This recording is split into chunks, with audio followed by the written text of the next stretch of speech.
Welcome student. आज आपको एक बहुत ही इंटरेस्टिंग बात बताऊंगा कि आप लोगों के पास सुपर नेचुरल पावर है। आप लोग सोच रहे होंगे क्या बात कर रहे हैं सर।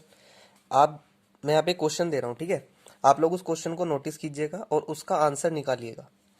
सिंपल सा क्वेश्चन है आपके पास कि 2 × 13 = 2 आंसर आप लोगों का आ गया होगा, दैट इज 26। अब यहाँ पे जो कंसेप्ट है वो ये है। पहली बात, कितने बच्चों ने 2 × 13 मतलब 2 13 जा 26 किया है, और कितने बच्चों ने 13 2 जा 26 किया है। ठीक है, मैं डैम श्योर हूं कि 90% लोगों ने 13 2 जा 26 ही किया होगा। उसका रीजन है बेटा, आपके माइंड को एक लिमिट में बांध दिया जाता है ना। आपको जब टेबल सिखाए जाते हैं वो कहाँ से स्टार्ट होते हैं, 2 1 जा 2 से लेकर और 2 10 जा तक होते हैं, दैट्स इट। इससे आगे 2 11 जा कोई नहीं पढ़ाता, एंड 2 0 जा 0 भी कोई नहीं पढ़ाता। एंड यही हमारा आज का कंसेप्ट है कि व्हाट जीरो इज। ठीक है, आपको अपने माइंड को डाइवर्ट करना है, आपको प्रतिबंधित नहीं रहना है। स्कूल्स में क्या होता है, आप 7th क्लास में हो, 7th क्लास की बुक ही पढ़नी है। मैथ्स की बुक है आपके पास 7th क्लास की, सिर्फ वही पढ़नी है। क्यों भाई, अगर 8th क्लास का मैथ पढ़ लोगे तो कोई दिक्कत आ जाएगी क्या? देखो, आप लोगों को यार, पढ़ने वाले बच्चे जो होते हैं ना, एक्चुअल में आपको बताऊं तो नॉवेल्स भी पढ़ते हैं बच्चे, अपने कोर्स से अलग नॉवेल्स पढ़ते हैं, न्यूज़पेपर पढ़ते हैं, मैगजीन्स पढ़ते हैं, मैनी मोर। लेकिन अभी क्या है, आजकल के बच्चे क्या सोचते हैं कि भैया मैं 6th स्टैंडर्ड में हूँ तो 6th स्टैंडर्ड की ही बुक पढ़ूंगा, 7th की मेरे लिए नहीं बनी है, मैं ना इसको पढ़ सकता। उसकी मेंटेलिटी होगी है, और यही मेंटेलिटी आपको बड़ा ही दुख देती है। रियली बहुत दुख देती है आपको। आप सोचते हैं कि मैं 7th क्लास में हूँ तो सिर्फ मैथ्स जो है मैं 7th का ही पढ़ूंगा, अगर 8th का क्वेश्चन आ गया तो वो मैं नहीं करूंगा। क्यों? क्योंकि वो आउट ऑफ सिलेबस है। भैया, अगर आप जब 8th क्लास में जाओगे ना, तब आपको पता चलेगा कि जो 7th में पढ़ के आए हो वही 8th में है, सिर्फ थोड़ा सा मॉडिफाई है। ठीक है ना।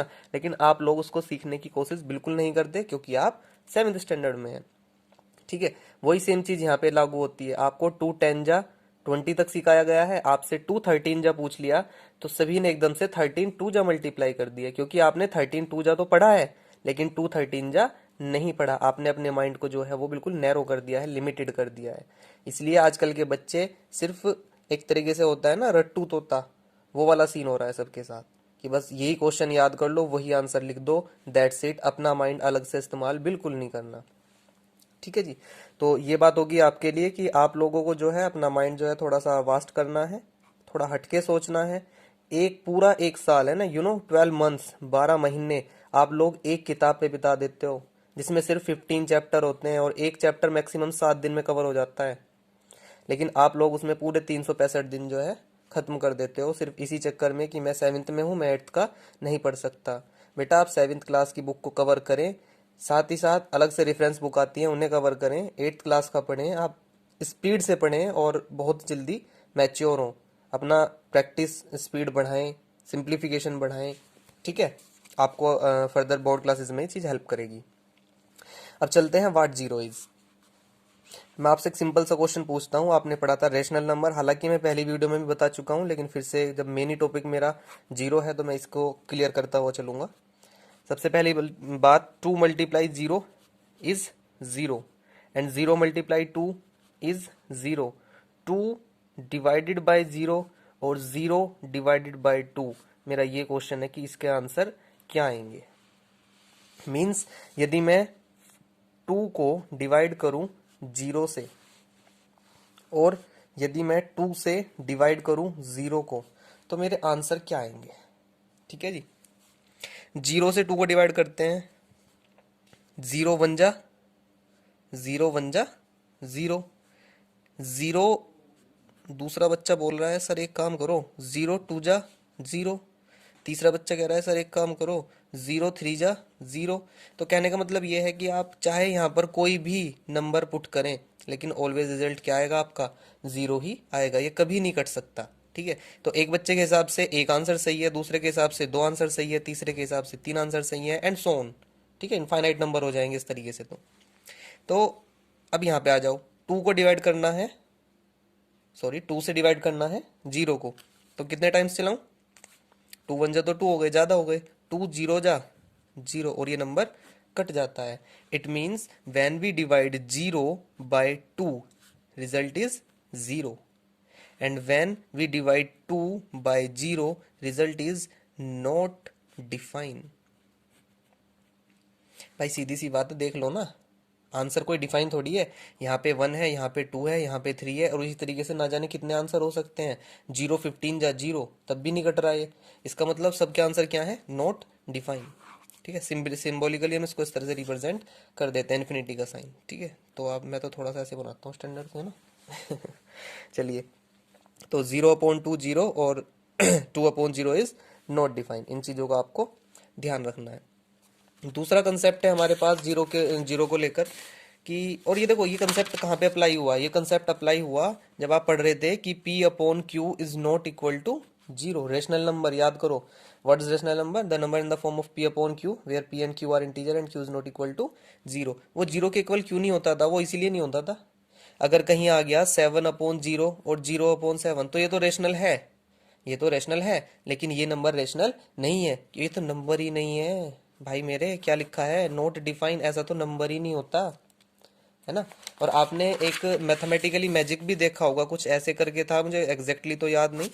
100 - 100 / 100 - 100 इज इक्वल्स टू 2, ऐसा कुछ करके था कि स्क्वायरिंग बोथ साइड, है ना, ऐसे कुछ करके था, और उसके 2 के इक्वल ला देते थे। तो उसमें मेन कंसेप्ट ये था कि डिनोमिनेटर में 10 - 10 का होल स्क्वायर लिख देते थे, वो a + b a - b, जबकि ये कंसेप्ट पॉसिबल है ही नहीं, क्योंकि 10 में से 10 गया जीरो, और जीरो का स्क्वायर जीरो, और जब डिनोमिनेटर जीरो है तो भैया ये नंबर ही डिफाइन नहीं है, आगे तो आप बढ़ो ही मत। ठीक है ना, तो ये मैथमेटिकली थोड़ा सा लॉजिक लगा लेते हैं बच्चों को कंफ्यूज करने के लिए। तो आप याद रखें कि यदि डिनोमिनेटर में जीरो बन रहा है तो वो कभी भी कोई परफेक्ट नंबर नहीं है। एक चीज़ और आपने नोटिस करी होगी, स्पेशली 9th-10th स्टैंडर्ड बच्चों ने, कि जब कुछ क्वेश्चन देते हैं वो a - b/c - c, ऐसे कुछ करके दे दिया उन्होंने, c - c, तो उसी क्वेश्चन के सामने एक इन्फॉर्मेशन और होती है कि c is not equal to zero, या फिर c is not equal to 1, हुआ कोई भी नंबर कांस्टेंट आपका, वो ऐसी इन्फॉर्मेशन देते हैं। क्यों देते हैं? क्योंकि उन्हें पता है, या अगर मैं लिख दूं 4 - c, है ना, ये एग्जैक्टली ये सही हो जाएगा, 4 - c, और फिर लिख देंगे कि c is not equal to 4, ये इन्फॉर्मेशन दे दी, a - b/4 - c and c is not equal to 4, क्योंकि क्वेश्चन देने वाले को भी पता है कि यदि c की वैल्यू 4 आ गई तो 4 - 4 जीरो, नंबर क्या हो गया? नॉट डिफाइन, इसलिए ये इन्फॉर्मेशन दी जाती है। ठीक है जी। दूसरा कंसेप्ट है हमारे पास, आपने पढ़ा है कि किसी भी वेरिएबल या किसी भी कांस्टेंट की power zero is always equals to 1। ऐसा क्यों होता है भाई? कहीं पे लिख दिया 2 की पावर जीरो, वो भी 1 के इक्वल, किसी ने कहा 7 की पावर जीरो, वो भी इक्वल टू 1, आपने लिखा 4 + 2 - 3 डिवाइडेड बाय 6/4 की होल पावर जीरो, तो ये भी किसके इक्वल? 1 के इक्वल। अरे ये क्या हो रहा है भाई? किसी की भी power zero always equal to 1, why? देखते हैं, छोटा सा कंसेप्ट लेके चलते हैं। 2 की पावर 1 2, 2 की पावर 2 4, 2 की पावर 3 6, सॉरी 2 2 जा 4, 2 की पावर 3 8, 2 की पावर 4 16, इस तरीके से चलता रहेगा। 2 की पावर 5 32, क्या कर रहा हूँ मैं? 2 की मल्टीप्लाई 5 टाइम्स, 2 × 2 × 2 × 2 × 2, मतलब 2 2 जा 4, 4 2 जा 8, 8 2 जा 16, 16 2 जा 32, है ना। 2 की मल्टीप्लाई 2 टाइम्स दैट इज 4, 2 की, ये तो पता ही होगा आपको। ठीक है जी। अब बात आई 2 की पावर जीरो, देखो 5 32, इनके बीच का डिफरेंस चेक करना एक बार। 16 से इसको डिवाइड कितनी बार डिवाइड करूं? 2 टाइम्स। 16 से 32 को डिवाइड करूंगा तो कितना आएगा? 2 आएगा। या फिर यूं कह लो कि 16 में कितने की मल्टीप्लाई करूं कि 2 आए? 16 2 जा 32, 8 2 जा 16, 4 2 जा 8, 2 2 जा 4। अब यहाँ पे मैं क्या क्या नंबर लिखूं कि जिसकी 2 से मल्टी, देखो ना एक सिंपल चेन बन रही है, 2 2 की चेन बन रही है, तो यहाँ भी 2 की चेन बनेगी।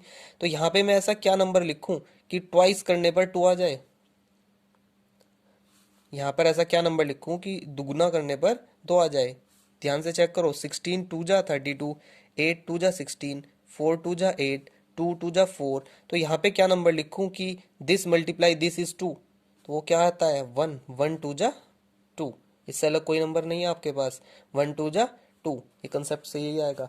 एक कंसेप्ट आपके पास होता है बेस सेम डिवाइड में power minus, that is a की पावर बी अपॉन ए की पावर बी। देखो सीधी सी बात है, ए की पावर बी अपॉन ए की power b is always equals to 1। इसी पे हम दूसरा कंसेप्ट भी अप्लाई कर सकते हैं, ए की पावर बी अपॉन ए की पावर बी, मतलब बेस सेम होने पर डिवाइड में पावर क्या हो जाती है, माइनस हो जाती है। It means we can write it as a की पावर बी डिवाइड ए की पावर बी। बेस सेम है, डिवाइड में तो पावर क्या हो जाएंगी, माइनस। ठीक है जी।